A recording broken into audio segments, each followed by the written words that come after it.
Organised business in South Africa is working with and along government.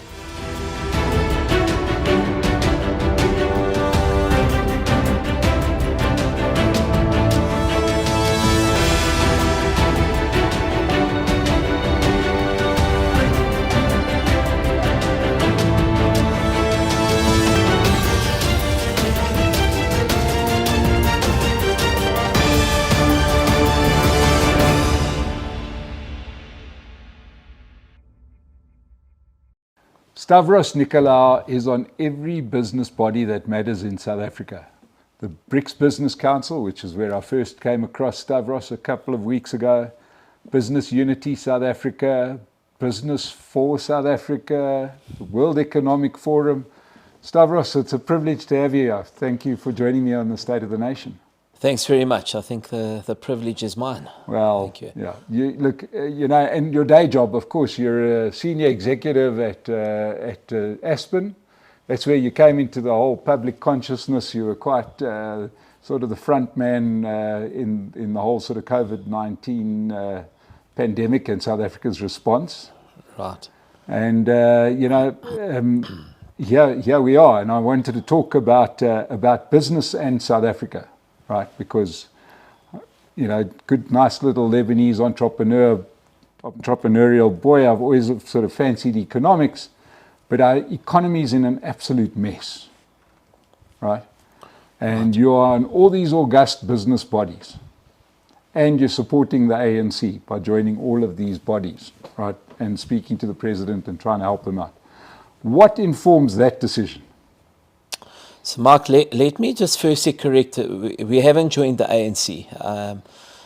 Organised business in South Africa is working with and along government to try and rescue what is rather a bleak picture, but it is done under very specific governance rules. So we will never blur the party and business lines here. It's very important not to do that, because to execute on all of these things, you are required to have a strong governance framework, and that governance framework does not allow the blurring of the lines. Okay, so I suppose the question, as we do this interview with the gentle whirring of a generator running this part of Johannesburg right now, it's an odd time to be stepping in, right? We're in an election season, we know that. When you think that there's governance, but we know that the government is not a big fan of governance, right? And they've already touted this as business is going to be our savior, which of course puts you guys in a terrible position, because if you don't rescue the economy between now and then and correct all of the failures of government, you're going to take the blame for it. Yeah, so Mark, I think it's a very simple equation. Our economy is facing headwinds that we haven't experienced for the last 30 years. In fact, arguably, we are today where we might have been in 1989 and 1990, and we know how catastrophic the situation and the economy looked at those times.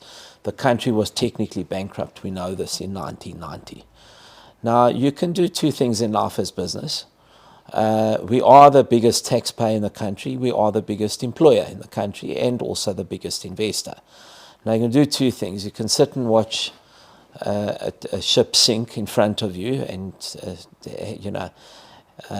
arms folded, or you can say, we're going to try and pull together.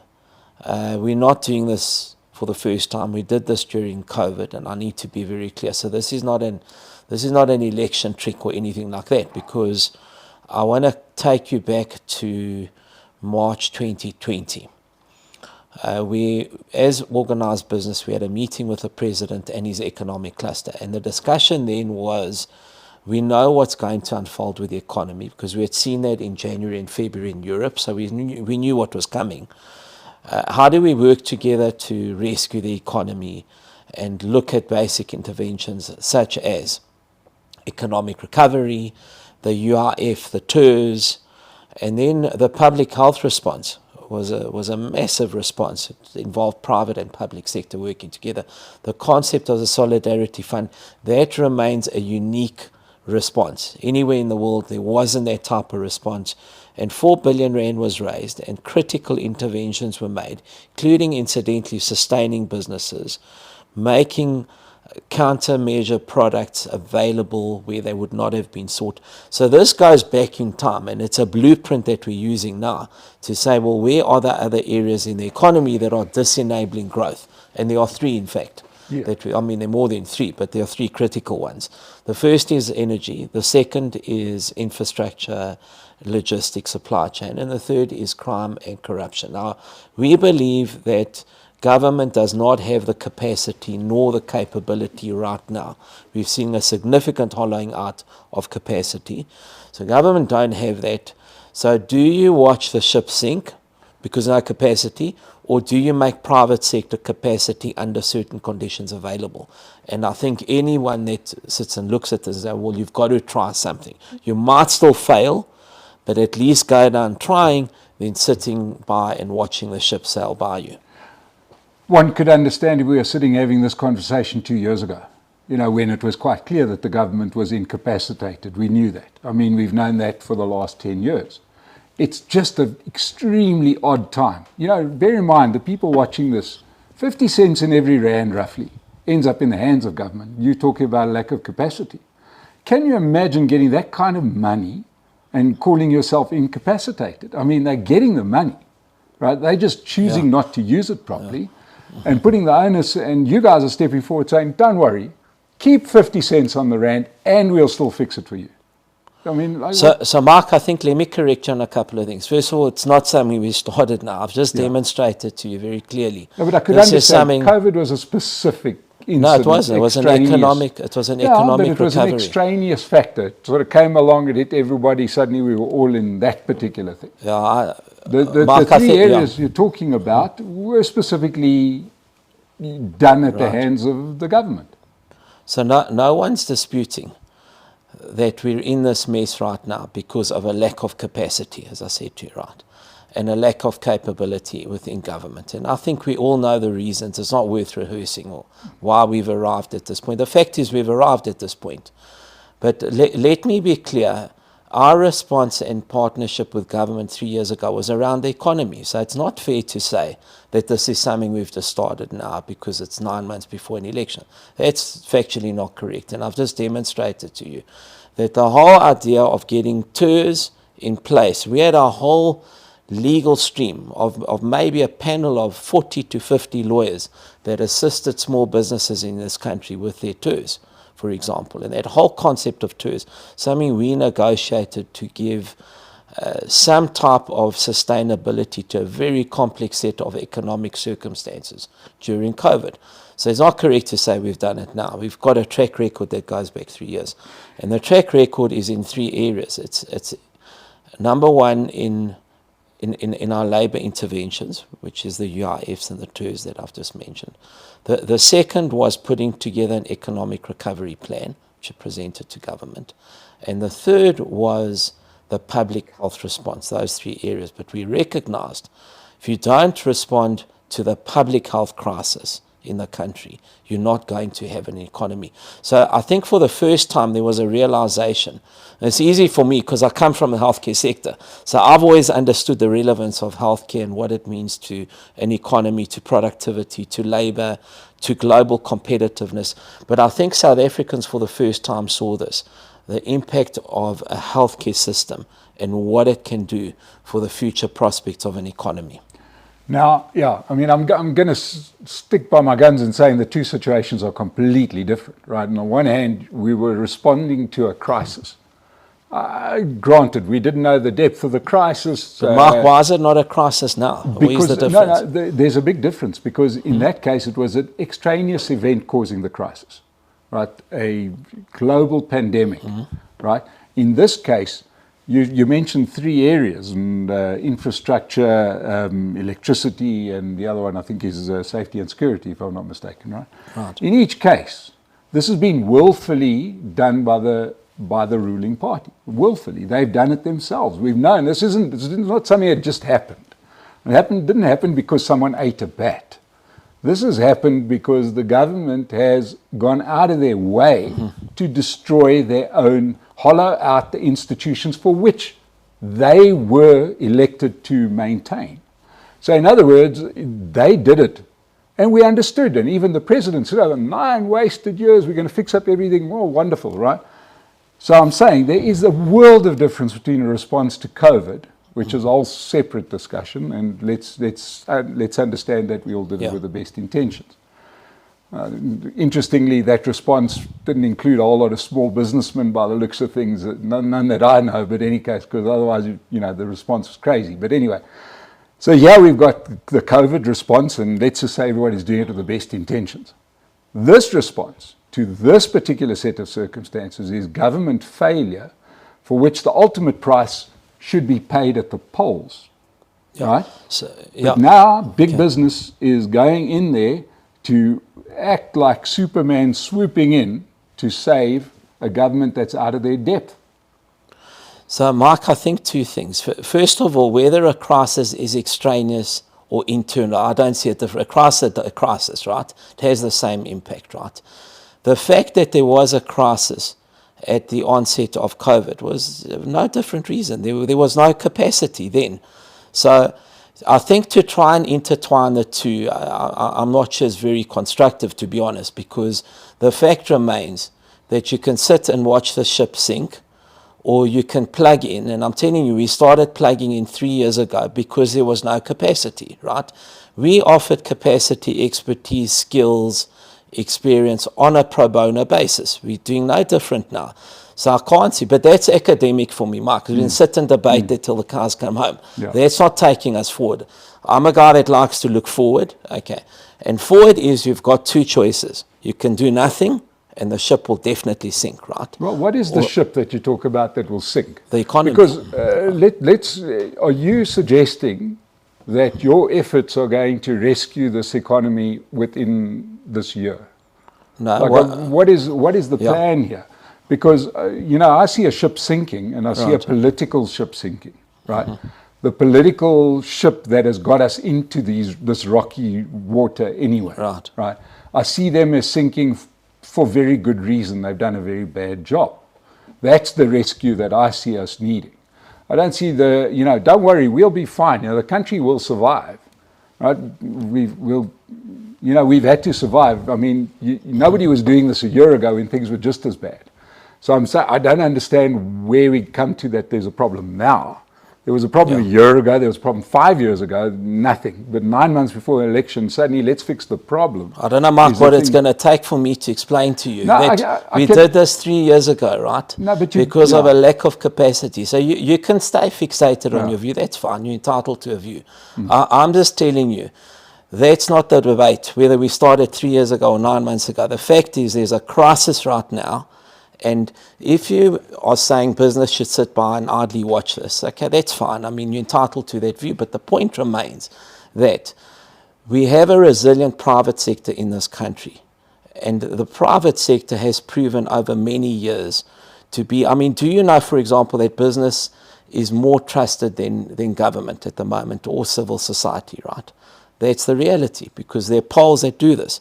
So if you're suggesting that it's a political crisis and we should be agnostic, that's not the role of business. Business is here to assist in growing an economy, and that is precisely what we're doing. Whether there's an election or not, I actually frankly don't care. The only thing I'm really interested in is we are faced with a crisis right now, and who rescues that crisis? The entirety of the country. And business is a component of that.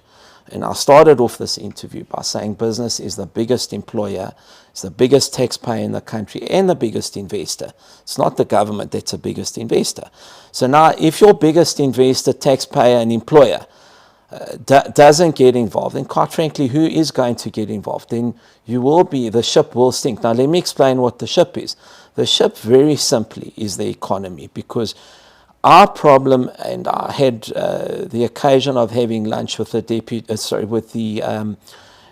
deputy managing director of the IMF. Her name is Geeta Gopi. She was in town last week, right? And I had a long conversation with her, with a few other business people from the private sector. And her view was that our biggest problem right now is not the debt spiral, the debt crisis. It's a pedestrian economic growth, because if you get economic growth going again, many of the sins are forgiven, because you can cut your expenses, and you can get, you can say we're going to fiscally manage things better, we're going to change monetary and fiscal. That doesn't really help. There's one nexus here, and that nexus is, how do we grow the economy? And the people best placed to do that is actually the private sector. So you'll understand the response, whether it's 9 months or 3 years before an election, is quite frankly academic. We've got to get our economy growing again. That is the only thing that's going to get us out of this crisis that we're in. So explain to us how you're going to do this. Because we've heard about these streams, and we've heard about Neil Froneman making a big noise. I think he's just on the verge of wearing hats. He sounds like a policeman, like the Minister of Police. But I'm just trying to work out how you guys are going to get the moribund political class to do what they're paid to do. I don't see how that's going to happen. How are you going to change the culture? So, Mark, firstly, we're not waving magic wands here. Let me be clear, right? The interventions we are looking at is, we've identified that you cannot grow the economy beyond 0.3% if you're lucky with the energy crisis that we're in. I mean, do you know, for example, that the manufacturing sector's contribution to GDP 25 years ago was 21%. It's now down to 11%. So we all say, and I'm a great proponent of manufacturing should be front and center of any economic growth and recovery in this country. I'm a firm believer, because nothing creates jobs up and downstream like manufacturing does. So, but how on earth are you going to manufacture, or the areas you want to manufacture in, if you've got no energy, right? So it's dead obvious you've got to try and you've got to fix the energy crisis, the energy security. Now, how do you do that? Okay, not because you're going to have a massive change at Eskom, but accelerating the opening of alternate energy sources, particularly green energy, like solar, like wind, like gas, like battery. Those are critical interventions. Those are going to come from the private sector. So do I have a degree of comfort that in 24 to 36 months you're going to see a completely different picture? I know I'm going to come back to the here and now, right? Because can people wait 24 months? It's a different question, right? But just on alternate energy sources, since the president last August announced the opening up of the space, 4,000 megawatts have been created, or 4,500 megawatts to be precise. Now, what we need is, we need a stronger private sector and greater private sector intervention. So that 4,500 goes to 10,000 megawatts. So if you're only going to get, for example, 20,000 or 24,000 megawatts out of Eskom, but you're getting another 10 or 15,000 megawatts coming out of these private sector businesses and interventions. And if you have a mindset that says, we're going to turn an energy crisis into an opportunity for solar, etc., that's the mindset that's needed in the country. We can sit back and fold our arms and say, well, everything's lost, and, the political class this, and they hollowed that out.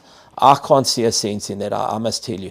As a business person, I'm optimistic, because you have to be optimistic, but I'm realistically optimistic. And I think you can dig out of this energy crisis in the next 24 to 36 months. You're not going to solve it immediately, but it's got to be an incremental and iterative process to get there. Now, that's just on the energy. Right. Can we just discuss that for a second? Yeah, because sure, of course. One would imagine, if you just do simple maths, yes, that's come at a direct cost to the economy, that 4,000 megawatts. In other words, that's Yanni putting solar on top of his house, right? Or Pick n Pay putting in a big-ass generator at their shop. That comes at a big fuel bill, right? Yes. That is at cost to the taxpayers already paying their taxes, which means we'd be sitting at stage 10, roughly, if that 4,000 megawatts wasn't on stream, right?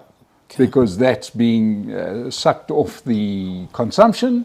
Right. We're at stage 6, which means 6 megawatts that Eskom is short. So already their performance, and I'm saying from your partners in government, their performance is visibly deteriorating, okay, visibly, because you're saying we're adding, which is true, We're adding every day. The guys can't keep up. You can't drive around through a traffic light that's not working without seeing a solar truck in front of you. So we get it. People are working hard. You can't walk into a shop without hearing the generator. The point is that to be at stage 6 translates to stage 10 from 2 years ago.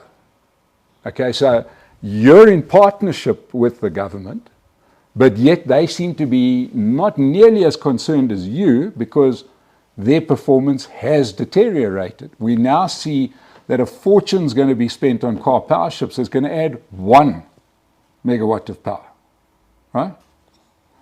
At massive cost, ecological, environmental. There's obviously some reason why it's being dragged through the process at lightning speed.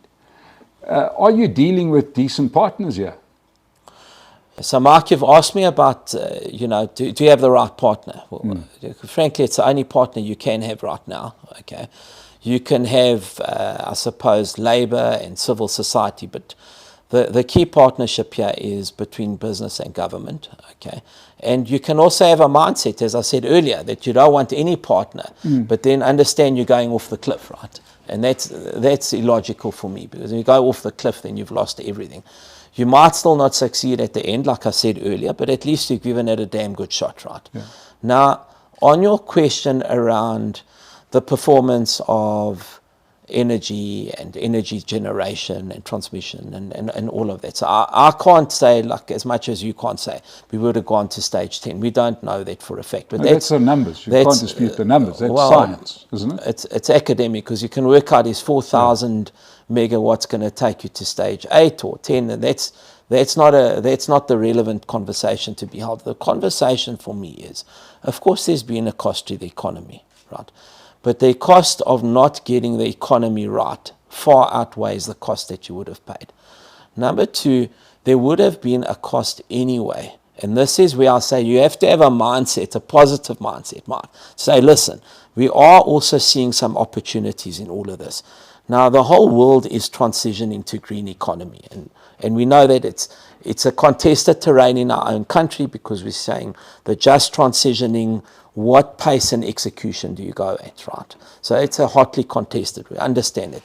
Regardless, like the rest of the world, we would have had to transition to solar and wind, regardless. Okay, so you can't say that it's a cost that you would never have incurred in the first place. Of course it's a cost you would have incurred, because the whole world's going that direction anyway. Okay, the only thing you can dispute is the timing and the pace and the execution of this, right? So in a way, this has actually turned into an opportunity as well, okay? Albeit with the cost that's involved. And I'm not justifying a bad performance, because there has been a bad performance. I mean, we can, there's no disputing that, and I can't see the relevance of harping on a bad performance, because we know it's a bad performance. What's important on harping on is how do you fix a bad performance? And I think the private sector getting into wind and solar and all the rest of it presents a rather exciting opportunity for the country. Yeah. Now, okay, so let me try not to harp on. I'm trying desperately to not harp on. Sorry, Stavros, if I'm coming across like this, but it seems like some of these movements are definitely going to help big companies, not so much for small business, and we can see that in the numbers, because one just has to drive around the CBD of any city in South Africa to see how small businesses are hemorrhaging. Big companies are reporting record prices, so it almost feels like a bit of a shutout of the smaller companies, right? Consolidation of the bigger companies, who can afford to generate their own power and who can't.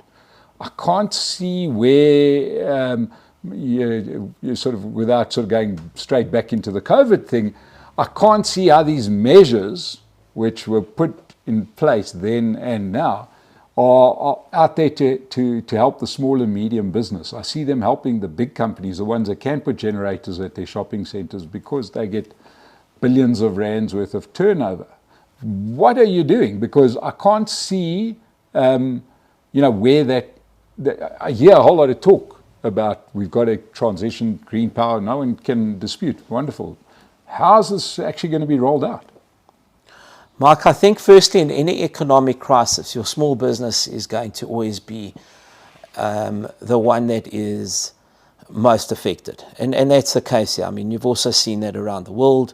Wherever there has been an economic meltdown, your small businesses regrettably are the ones that that take the most pain, but they're also the ones that can get up the quickest as well. So I think you've got to go back to the mindset I was saying earlier, that an entrepreneur that's running a business of 20 to 30 people is taking immense pain right now. We know that. Much more than the bigger corporates. The bigger corporates have got safety nets and all the rest of it. However, if you're an entrepreneur, you are going to look at those other opportunities. So you might have been in printing today, for example. I'm just sort of making up a sector, not one that I necessarily know a lot about, but let's say you were in printing and the medium-sized businesses that were giving you the print, or they went belly up and you've lost your printing business.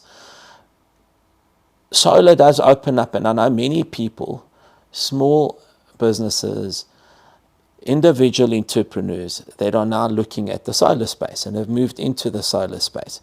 So no market or economy is ever static. Okay.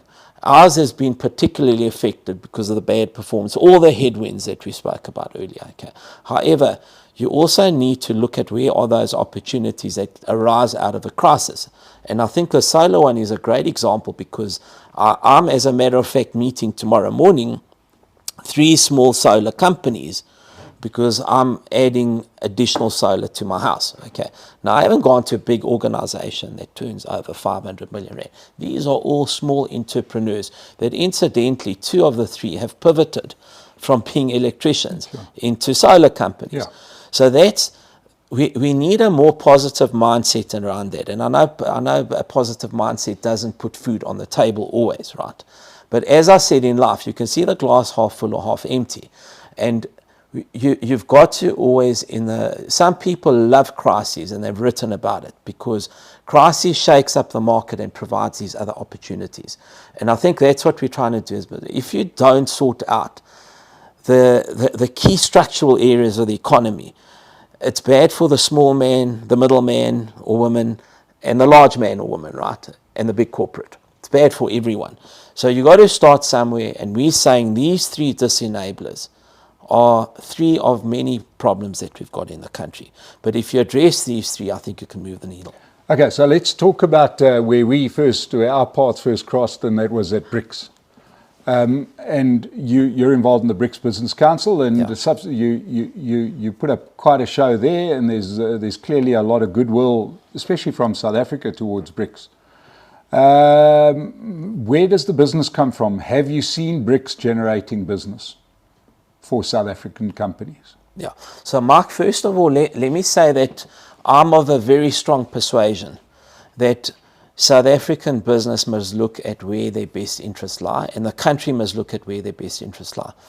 And that best interest lies in the West, in the East, and in the South. And I think in this context, the South is also the untapped potential of the African continent, particularly now that the African Continental Free Trade Area is not going to be a magic wand either, right? But if you start getting a semblance of aggregating volumes and markets on the continent, and we're well positioned as South Africa to capitalize on that, it does present, because we've always said the East and the West is where we kind of going to get our business. So I'm not for one moment forgetting the South, and that's why the theme of this year's BRICS Summit was Africa and BRICS enhancing collaboration, partnerships, and multilateralism, right? So let me clear that. So I think you've always got to look at where do your best interests lie, and they don't only lie in the East. I think very clear on that. Now, has BRICS worked for South Africa? Let's unpack some of the numbers.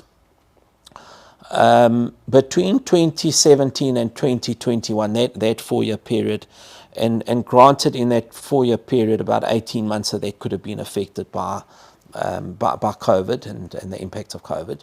But over that period, South Africa's trade with the 4 BRIC countries grew by 44%. Okay. So that is a growth above your average growth rate with other trading partners. Okay. So that sounds all well and good. Okay. However, there's a little detail we need to focus on, and that detail is, have you grown, for example, your exports? And in that period, we grew our exports by 7%, but we also grew our imports by around 14%. So we doubled our imports relative, and most of that is as a consequence of the significant trade deficit we've got with China. Okay. So I'm not naive enough to believe that with 4 big economies, I mean, you've got China number 2, India number 5 in the world, and Brazil number 8 now in the world. They're much bigger economies. We ranked at number 32. Those bigger economies, I'd expect us to run a trade deficit. What is important for me is how are we using BRICS to narrow the trade deficits and open up the sectorial opportunity. So what gave me a lot of hope by way of example is that a week prior to the BRICS summit, there was an inward buying mission from China, and our problem with China is we sell our first 10 most exported products are all raw materials and minerals. We've got like 1 to 10, and I think, sorry, 1 to 9. Number 10 is an agricultural product, and it's like nuts and things, right? So the question is, how do you use these partnerships, these relationships, these formations to change that? So how do you get them to buy more of your finished products?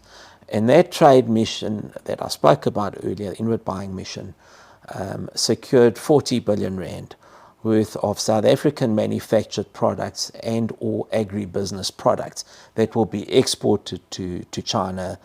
And these were contracts that were signed. So that's how you've got to start using BRICS, right? To address those things. Well, then you're opening up export opportunity.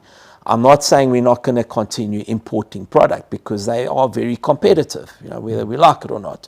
But we should also use those relationships to improve our exports, because I'll tell you what, if we start flying with exports, you're going to start getting economic growth of 3% and beyond. But you need energy to do that. You need infrastructure, railroad. And lastly, just a quick one, the growth of BRICS, good thing? The adding of 6 countries to the BRICS club? So, Mark, it's only a good thing if you are having greater access to an expanded market base. That's how I look at it. It goes back to what I said earlier. You have to look at where do your best interests lie. You know, in business, you've got to be agnostic, you know. So does this open up markets? These are potentially big markets. You know, Saudi, I think, is a very big market for South Africa. We're starting to see a lot of our products being exported to Saudi. Ironically, a week before the BRICS summit, the Saudis approved our meat and meat-associated products. So this is beef, largely. They approved after 21 years South Africa's exporting of beef and beef-related products to Saudi. And that opens up quite a big market. And when you open up Saudi, then you start looking at the whole GCC, the whole Gulf area, and those are big markets.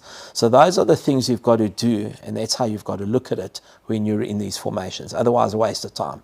If you're not doing it, you don't have that mindset, then I'm afraid it doesn't work for you. So we've got to make it work. Stavros, thank you so much for coming through to our studio. I know you've got a hell of a busy schedule. To everybody that watched us today, I hope you enjoyed it. Stavros really had to fit us into a very tight schedule. If you enjoyed this, please subscribe to the channel. We'll see you again on the State of the Nation. Thank you for joining us.